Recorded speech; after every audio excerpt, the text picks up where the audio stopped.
No século XVI, o matemático Robert Ricordi escreveu um livro chamado The Weston of White, para ensinar a álgebra aos alunos ingleses. Mas ele estava ficando cansado de escrever as palavras para dar o resultado a uma solução. Ele substituiu essas palavras por dois segmentos de linha horizontais paralelos, porque, na sua opinião, não há duas coisas mais iguais. Ele poderia ter usado 4 segmentos de linha em vez de 2? Claro. Ele poderia ter usado segmentos de linha verticais? Na verdade, algumas pessoas fizeram isso. Não há razão para que o sinal de igual tenha a aparência que tem hoje. Em algum momento, simplesmente pegou, como se fosse um meme. Mais e mais matemáticos começaram a usá-lo, e, eventualmente, tornou-se um símbolo padrão de igualdade. A matemática está cheia de símbolos. Linhas, pontos, setas, letras inglesas, letras gregas. Pode parecer uma confusão ilegível.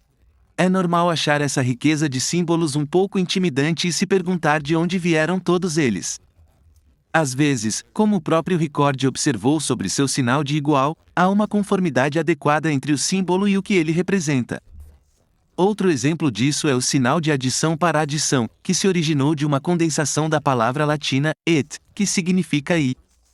Às vezes, porém, a escolha do símbolo é mais arbitrária, como quando um matemático chamado Christian Kramp introduziu o ponto de exclamação para fatoriais só porque precisava de uma abreviação para expressões como esta.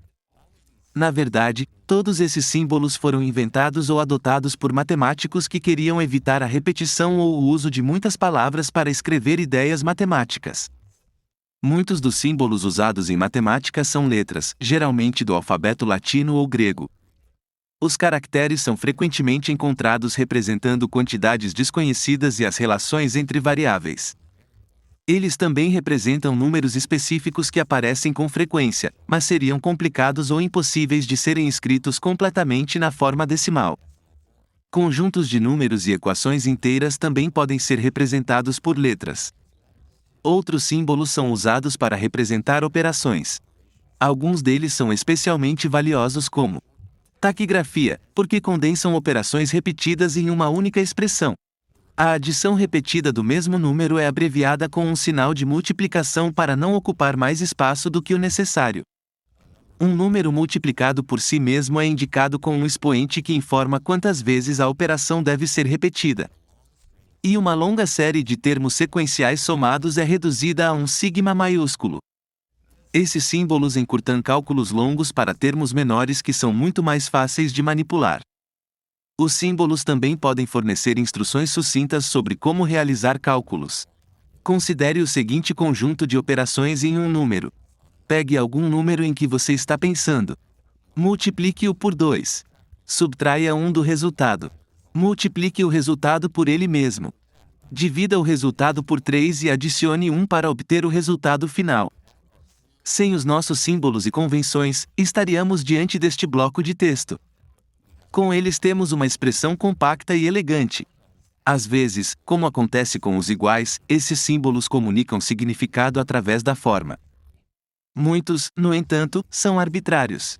Compreendê-los é uma questão de memorizar o que significam e aplicá-los em diferentes contextos até que se fixem, como acontece com qualquer idioma. Se encontrássemos uma civilização alienígena, ela provavelmente teria um conjunto de símbolos totalmente diferente. Mas se eles pensassem algo como nós, provavelmente teriam símbolos. E os seus símbolos podem até corresponder diretamente aos nossos.